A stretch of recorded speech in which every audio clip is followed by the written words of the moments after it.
Okay. Yukon XL GMC. Ang troubleshoot ay camshaft position sensor. Ayan. P042.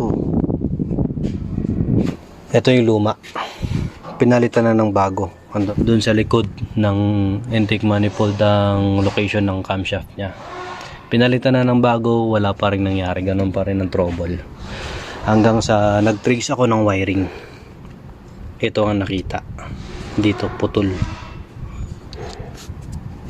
Ito yung socket ng camshaft position sensor. At ito ang dulo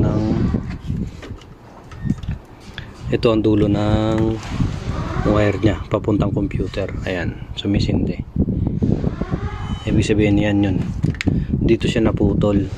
Tsaka ayusin ko na rin to. May mga lamat ng ibang wiring. Huwag na rin natin hintayin na maputol kamukha nung nangyari sa camshaft. So yun lang. Bye bye.